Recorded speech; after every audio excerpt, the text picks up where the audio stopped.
புனித மத்தேயு எழுதிய நற்செய்தி இயல் 11 இறை சொற்றொடர்கள் 13 முதல் 19 முடிய. இறை உறவின் அன்பு உறவுகளுக்கு வாழ்த்துக்களும் வணக்கங்களும்.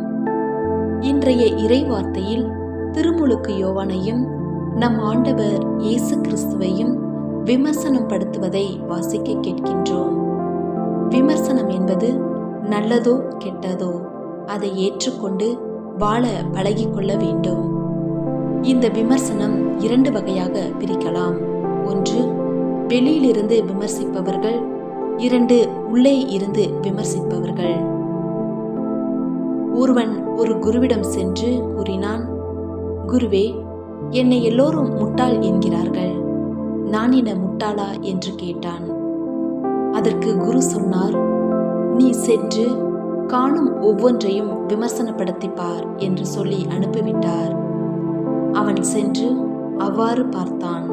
எப்படியெனில், ஒருவர் இந்த ரோஜாவை பார், எவ்வளவு அழகாக உள்ளது என்று கூறினால் அவன் சொல்வான், அதன் மொட்டை பாருங்கள், எவ்வளவு அழகாக உள்ளது என்று ஒவ்வொன்றையும் அவன் விமர்சனப்படுத்தி பார்த்தபோது அவன் ஒரு அறிவாளியாக மற்றவர்களுக்கு காணப்பட்டான். அதுபோலதான் இன்றைய இறைவார்த்தையில் திருமுழுக்கு யோவானை பேய் பிடித்தவன் என்றும், இறைமகன் இயேசுவை பெருந்தீனிக்காரன், குடிகாரன் என்று விமர்சனம் பண்ணுகிறார்கள். திருமுழுக்கு யோவானின் வாழ்க்கை முற்றிலும் வேறுபட்டது. அவர் ஒரு துறவியைப் போல் வாழ்ந்து வந்தார். மானிட மகனோ நம்மில் ஒருவராக வாழ்ந்து நமக்கு சிறந்த நண்பராக இருந்தார். இன்றைய இறைவார்த்தையில் கடைசியாக நாம் வாசிப்பது என்னவென்றால், ஞானம் மெய்யானது என்பதற்கு அதை ஏற்றுக்கொண்டோரின் செயல்களே சான்று என்று. அதுபோல நம் வாழ்வில் மற்றவர்களை விமர்சிப்பதை நாம் தவிர்த்து நம்முடைய வாழ்க்கையை நல்ல முறையில் வாழ நாம் பழகிக்கொள்ள வேண்டும். விமர்சனங்களை நாம் உரங்களாக மாற்ற வேண்டும். கடலில் கல் எறிந்தால் கடலிற்கு வலிப்பதில்லை, கல்தான் காணாமல் போய்விடும்.